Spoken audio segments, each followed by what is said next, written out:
When I woke up this morning and saw the snow and realized it wasn't yet November, I got very upset. And I thought to myself, where's all this global warming they keep promising?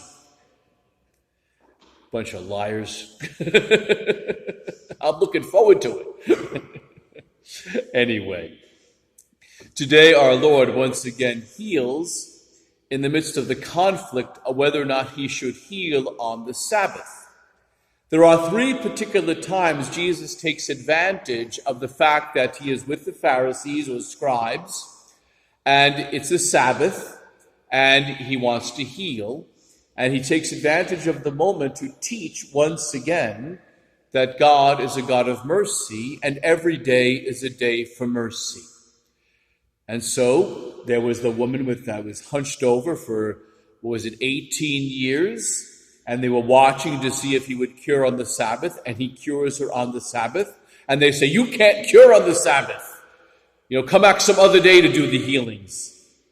And he's like, this woman was bound by Satan for 18 years. Don't you think she should be freed on the Sabbath? Don't you think she should get rest on the Sabbath day?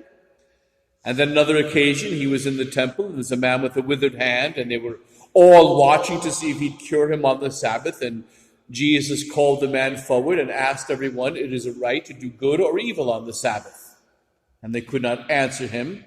And so he heals the man and tells them that the Sabbath was made for man, not man for the Sabbath. In other words, that the Sabbath is for us to have rest on it, not to avoid rest from someone who's been suffering. And so today we have once again another situation on the Sabbath where the Lord takes advantage of the situation to teach once again that the Sabbath is a day for true interior rest. This man had been suffering from dropsy. I don't know all the physical implications of dropsy. I do know that St. Anthony of Padua had dropsy, and it was not very good. He died at 36 years old, and I'm sure part of that had to do with the dropsy.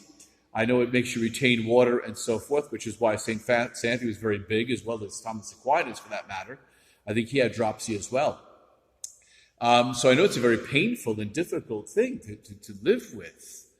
And here they're at dinner, and obviously know this guy because he's been invited to the dinner, so they all know how much this guy has been suffering with this dropsy for so long. It's not unless he's just kind of a passerby that happened to be walking by the house. He's invited to the dinner along with Jesus and everyone else. So obviously the leading Pharisee knew this guy, knew how much he was suffering, and Jesus took this opportunity to free this man on the Sabbath, to give him rest. But instead of seeing the fact that this man needed rest from his infirmities, they look more to the work of Jesus, which didn't take more from him than simply a reaching out of his hand and touching, only because he wanted to. He only needed to will it, and it would have happened. But he wills it and touches him, and they consider this work because this man had been freed. This whole concept of this fear of doing anything on the Sabbath goes back early in Israel's history, particularly when they were deported from Israel to Babylon during the 4th century BC because of their disobedience, because they kept breaking the Sabbath. But they were doing real manual labor on the Sabbath. They were ignoring the law of God and trying to make money on the Sabbath by working extra days on the Sabbath. And that's why one of the reasons why they got punished. And so when they came back from exile, it became this really mentality, this scrupulosity of like, we can't go through that again. We can't get exiled again. We need to make sure we stick to the law exactly. And that's what grew up this Pharisee class, these Pharisees who were men, scribes and lawyers and so forth, who tried to follow the law so perfectly that they considered themselves without sin, began to look down on others. So their scrupulosity led them to a certain imprisonment in the way they lived their lives with God, and then led them to a judgment and a condescension on others. Scrupulosity is born from fear. The first stage of wisdom is fear of the Lord, but it's only the first stage of wisdom. It has to grow and has to mature. Just as any child has a certain fear of their parents growing up, and a fear of getting punished or fear of disappointing them, that fear has to grow out of fear into reverence, and reverence into right relationship. And so the first stage of wisdom is fear of the Lord, but that has to grow from that fear of God to a reverence of God to a right relationship with God. And so the Pharisees never got out of the fear stage. They're like children, so afraid to do anything wrong that they would get punished. And so they're such perfect kids that they look on the other kids as being bad and wrong and evil. And they start considering themselves so much better than everybody else because they're the good kids. And our Lord has to let them know that they're really very not so advanced in the spiritual life. They might be living the law exactly, but they're forgetting the greater things of the law. As Jesus would tell them, mercy, mercy. Mercy is the heart of the law. And in their scrupulosity, they could not understand the mercy of God. When fear leads to scrupulosity, scrupulosity then doesn't allow us to experience mercy, nor does it allow us to show mercy. Because scrupulosity in the spiritual life really becomes an imprisonment that doesn't allow the person to be truly free.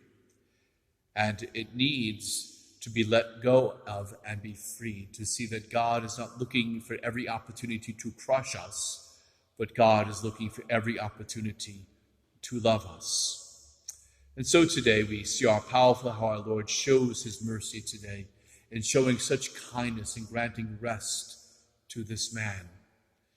In our own hearts and our own lives, as we have a certain fear of God, which we should have, it should lead to a true reverence of him, a right relationship with him, but hearts that are open to receive God's mercy so that we could have rest. But it also implies that we also must impart mercy to others and grant them rest. Perhaps there's somebody in our life we haven't forgiven yet. Maybe they need us to reach out to them to say, I forgive you, so they can feel the rest from the struggle in the relationship. Maybe there's somebody that we need to help be freed to come to forgive somebody so they can have rest. Whatever the case may be, however we might be able to show mercy or to instruct in mercy, mercy truly becomes a gift of freedom. Freedom to experience the mercy of God, freedom in granting mercy to others, freedom in helping someone to experience mercy and to show mercy. So today, may the good Lord grant each of us rest. Rest in his kindness, rest in his goodness, rest in his mercy, and hopefully we won't be working shoveling snow. Have a beautiful, merciful day in the Lord.